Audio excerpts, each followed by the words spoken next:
बिस्मिल्लाहिर्रहमानिर्रहीम अस्सलाम वालेकुम।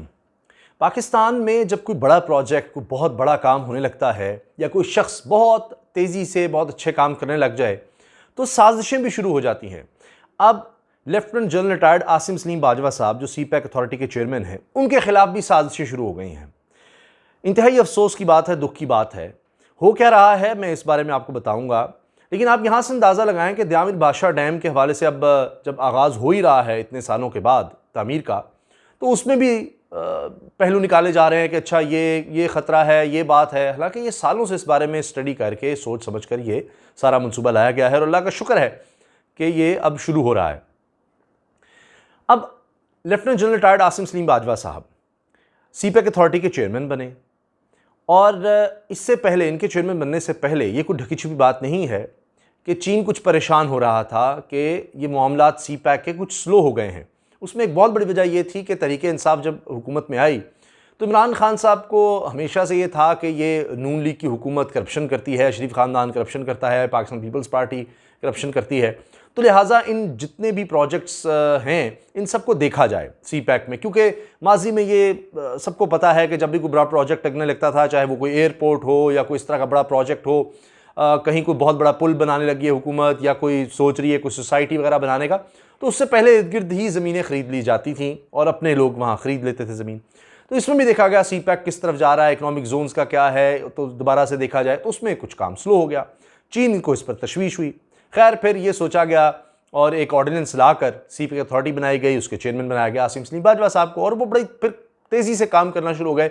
आपने चंद ही दिनों में देखा कि फिर ऐलानात होने लग गए, चीज़ें आगे बढ़ी, मीटिंग्स उन्होंने की और मामलात आगे बढ़े। अब साजिश क्या हो रही है? अब खबरें छपना शुरू हो गई, अखबारात में छप गई एक्सक्लूसिव स्टोरीज़ कि जी हुकूमत एक नया बिल ला रही है, सीपैक अथॉरिटी बिल 2020। इसके तहत वो सीपैक के चेयरमैन यानी आसिम सलीम बाजवा साहब को कुछ ज़्यादा इख्तियारात देने लगी है, पहले से ज़्यादा इख्तियारात देने लगी है। मिसाल के तौर पर इसमें जो जॉइंट कोऑर्डिनेशन कमेटी है जिसको पाकिस्तान को चेयर करता है, इसके अलावा चीन की तरफ से भी एक सदारत होती है, तो उसमें प्लानिंग के वज़ीर होते हैं जी। अब उनकी जगह जो नया ये आ रहा है कानून, इसके तहत सीपैक अथॉरिटी के चेयरमैन को वो सदारत दे दी जाएगी। अच्छा जी, ये बहुत एक बड़ा मसला हो जाएगा।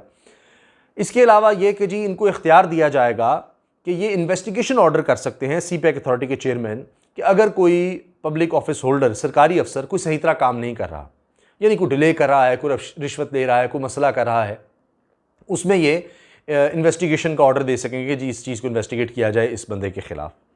इसके अलावा ये कि जी इसमें जो CEO का ओहदा है वो 20वें ग्रेड के अफसर के पास है। तो ये जो नया कानून आ रहा है इसमें एक चीफ ऑफ स्टाफ होगा जो सीपैक अथॉरिटी के चेयरमैन यानी आसिम सलीम बाजवा साहब के अंडर काम करेगा। तो ये बड़ा ही एक जुल्म होने लगा है, ये कुछ सिविलियन अथॉरिटी ख़त्म हो जाएगी, पता नहीं क्या हो जाएगा, डायरेक्ट अब वज़ीर आज़म के अंडर आ जाएगा, बड़ी तबाही हो गई जी, ये तो मुल्क के पता नहीं आइन की खिलाफ वर्जी हो जाएगी, क्या हो जाएगा।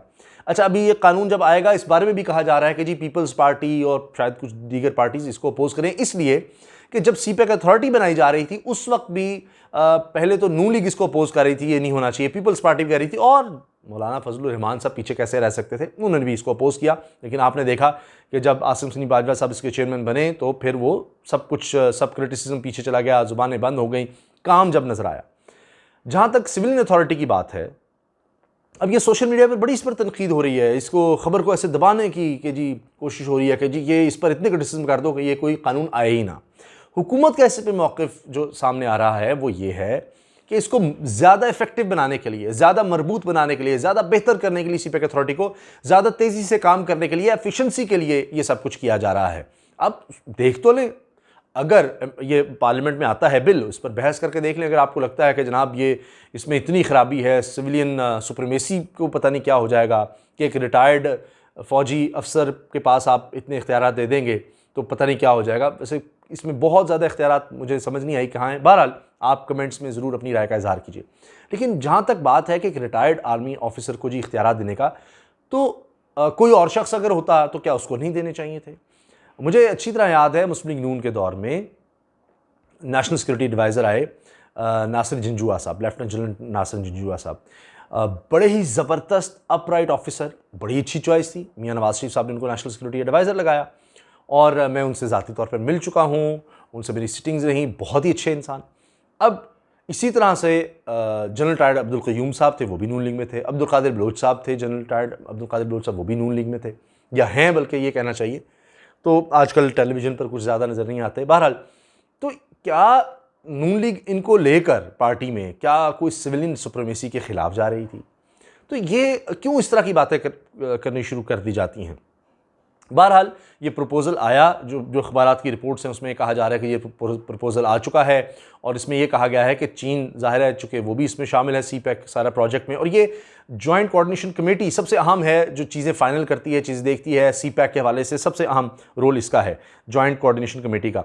तो इसमें अब रोल चीन का भी है, और चीन का जो इदारा इसमें चीज़ें देखता है, क्या वो इस चीज़ को मानेगा कि जी आप किसी और को, यानी प्लानिंग मिनिस्टर की जगह अब आप CPEC अथॉरिटी के चेयरमैन को लगा रहे हैं, सदर हमारे साथ को चेयर कर रहे हैं, तो इस पर कुछ को एतराज़ होगा, पता लग जाएगा। मेरा नहीं ख्याल चीन को इस पर एतराज़ होगा। चीन की तरफ से होता है जी वो vice chairman national development and reform commission है चाइना का, उसके जो वाइस चेयरमैन हैं वो इस JCC को, जॉइंट कोऑर्डिनेशन जो कमेटी है, इसको दोनों हेड करते हैं मिलकर प्लानिंग मिनिस्टर के साथ। तो अब अगर ये कानून आ जाता है तो फिर आसिम सुनी बाजवा साहब उसकी कर रहे होंगे सदारत। तो इसमें ऐसा क्या हो जाएगा? क्या वो शख्स अच्छा काम नहीं कर रहा? क्या CPEC अथॉरिटी अच्छा काम नहीं कर रही? पहले से आप तेज़ी नहीं देख रहे, पहले से आप बेहतरी नहीं देख रहे? आसिम सुनी बाजवा साहब जब आए हैं, ये बड़े अरसे से हो रहा था, मैं खुद गया जब वो चाइना बॉर्डर तक मेरी इत्तेफाक हुआ जाना, तब से वो फाइबर ऑप्टिक बिछ रही थी। वो इतना ज़बरदस्त काम हुआ है कि फाइबर ऑप्टिक केबल ऑपरेशनलाइज्ड हो गई है। ये आसिम सुनी बाजवा साहब की ये ट्वीट है मेरे पास, ठीक है। वो ये कह रहे हैं कि जनाब ये खुंजराब से लेकर इस्लामाबाद तक ये ऑपरेशनलाइज्ड हो गई है, ये फाइबर ऑप्टिक फाइबर केबल और ऑप्टिकल फाइबर केबल जो है। और इसके अलावा ये अगला फेज़ जो है इसका, ये है इस्लामाबाद से कराची का, और फिर इस्लामाबाद से गवादर डिजिटल हाईवे का जो हमारा प्लान है वो आगे बढ़ेगा, और foundation for digital IT revolution project है ये, और ये सारा काम आगे चलेगा, और ये एक रेवोल्यूशनाइज कर देगा पाकिस्तान को, पाकिस्तान की IT को, पाकिस्तान की डिजिटल इकोनॉमी को, डिजिटलाइजेशन को। अब ये फाइबर ऑप्टिक, ये हज़ारों रेशे होते हैं शीशे के, और शीशे से बनी ये केबल है। अब इसमें आप ये देखें कि 1200 किलोमीटर से ज़्यादा का फासला है, बल्कि 1200 तो कराची तक की है, लाहौर से कराची, 12,000 किलोमीटर से ज़्यादा यहाँ से पाकिस्तान से अमेरिका का है। तो आप सोचें कि जो डाटा पहुँचाना है अगर आपने इस ऑप्टिकल फाइबर केबल के थ्रू, तो सेकंड के 100वें हिस्से में डाटा पहुँच जाता है, सेकंड के 100वें हिस्से में, क्योंकि ये रोशनी की स्पीड से जाएगा। तो उसकी स्पीड से जब ये जाता है तो आप अंदाज़ा लगाएं कि कितनी तेज़ी से फिर डाटा पहुँच जाता है। तो अब ये खुंजराब से लेकर गवादर और कराची तक की जब केबल भिज जाएगी, तो उससे आप अंदाज़ा लगाएं कि पाकिस्तान किस कदर रेवोल्यूशनाइज हो जाएगा, पाकिस्तान में IT इंडस्ट्री, पाकिस्तान में टेक्नोलॉजी और डिजिटलाइजेशन। तो ये एक बहुत बड़ी डेवलपमेंट होगी। अब ये जो फाइबर ऑप्टिक है, ये कुछ छोटा काम नहीं है कि रोशनी की मदद से ये सारा डाटा फिर पहुंचना शुरू हो जाएगा। और एग्जैक्ट मेरे पास आ गया 12,373 किलोमीटर का अमेरिका का फासला है पाकिस्तान से। तो बहरहाल जो मैंने अर्ज़ किया 12,000 से, मैं गैस मेरा ठीक ही निकला। तो खैर, अब ये बिछ रही है। अच्छा, अभी वो इतने खुश हैं आसिम सुनी बाजवा साहब कि वो बता रहे हैं कि जनाब ये जो दयामिर भाषा डैम का है, आखिरकार इस पर काम का आगाज़ हो रहा है। और ये परवेज़ मुशर्रफ साहब के दौर से इस पर बात हो रही थी, और तब से लेकर अब तक ये मामला इसी तरह से था कि फंडिंग कैसे आएगी, कैसे आगे बढ़ा जाएगा, क्या होगा क्या नहीं होगा। अब फाइनली आसिम सलीम बाजवा साहब इस बारे में आगे आए, उन्होंने बता दिया। अब आप अंदाज़ा लगाएं कि ये दयामिर भाषा डैम के हवाले से मैं आपको बताऊं कि वो खुद कह रहे हैं कि mobilisation of Diamer Bhasha dam historical milestone as PM kicks off mega construction work at Diamer Bhasha dam. अच्छा, इसमें 6.4 मिलियन एकड़ फीट पानी ज़ख़ीरा हो सकता है। अच्छा, 1.2 मिलियन यानी 12 लाख एकड़ ज़मीन को ये सैराब करेगा। 12 लाख एकड़, 64 लाख मिलियन एकड़ फीट पानी ज़ख़ीरा करेगा।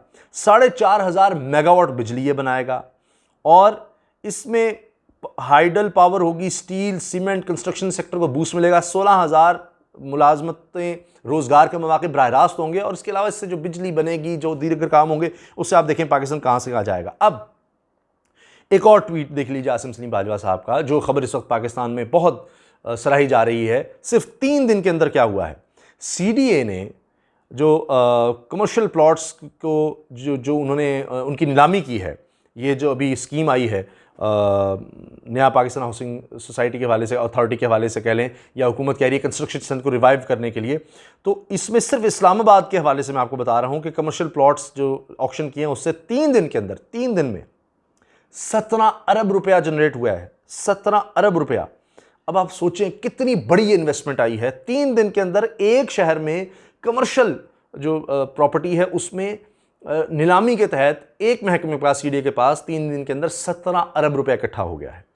इससे आप अंदाज़ा लगाएं। अच्छा, अब ये अभी हाल ही में बने हैं चेयरमैन CPAC के आसिम सलीम बाजवा साहब। ये मैं इसलिए बता रहा हूँ कि ताकि पता चल सके कि क्या उस बंदे की कारकर्दगी को सराहना चाहिए, उसको मजीद कि यार आप बड़ा अच्छा काम करें, इसको जारी रखें, हम आपको और फैसिलिटेट करते हैं। अथॉरिटी को ये किसी एक आदमी तो नहीं, एक पूरा एक इदारा बनाना है, और ये भी कई साल ज़ाहिर है CPAC के हवाले से जो कंस्ट्रक्शन के काम है, दीगर काम है, ये तो कई साल चल रहे हैं।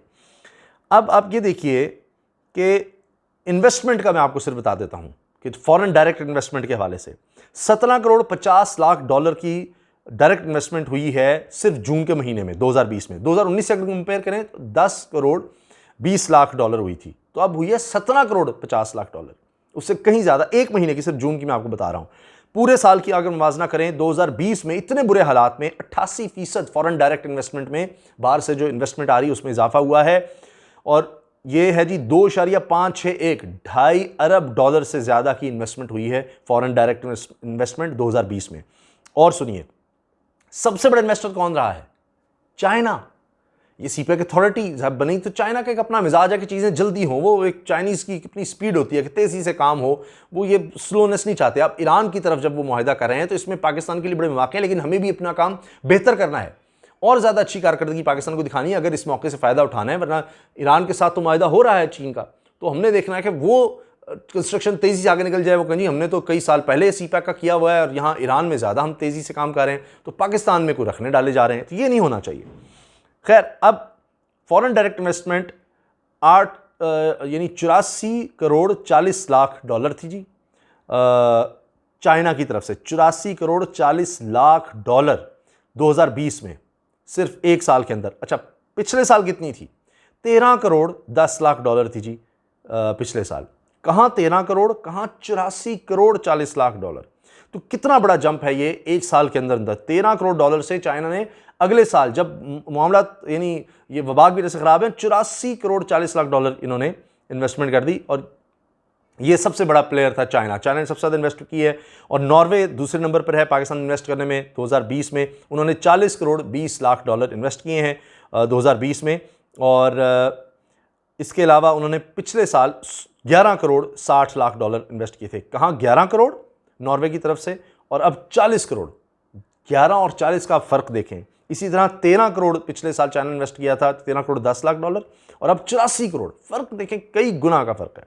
तो इससे अब ओवरऑल जो मिलकर इन्वेस्टमेंट ज़्यादा हुई है वो 88% ज़्यादा होगी पिछले साल से। तो मेन चाइना जो है वो ज़्यादा CPAC से जुड़कर इन्वेस्टमेंट कर रहा है।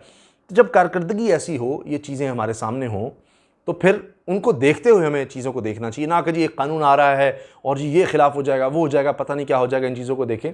अभी आसिम सलीम बाजवा साहब ने नौजवानों के लिए एक बहुत अच्छा काम किया आकर, कि चाइना से ये कहा कि जी इनके लिए स्कॉलरशिप बढ़ाए जाएँ ताकि चाइना से तालीम हासिल करके आ सकें। तो स्कॉलरशिप जो है हज़ारों को, कम से कम 20,000 बच्चे जो हैं स्कॉलरशिप पर चाइना जा सकेंगे। तो यह आने वाले दिनों में और बढ़ेगा। तो कारकर्दगी देखकर, चाहे वो कोई रिटायर्ड फ़ौजी है, चाहे कोई रिटायर्ड ब्यूरोक्रेट है, किसी भी शोबे से है, चाहे कोई सियासतदान हो, जो अच्छा काम कर रहा है उसको सपोर्ट करना चाहिए। उसके लिए जो भी कानून साजी की ज़रूरत पड़े वो करनी चाहिए।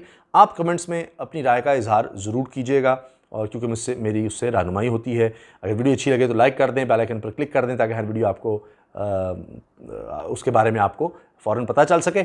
और सब लोगों से कहें कि चैनल को सब्सक्राइब ज़रूर करें, ताकि इससे मेरी हौसला अफजाई होगी। बहुत बहुत शुक्रिया। अल्लाह हाफ़िज़। पाकिस्तान जिंदाबाद।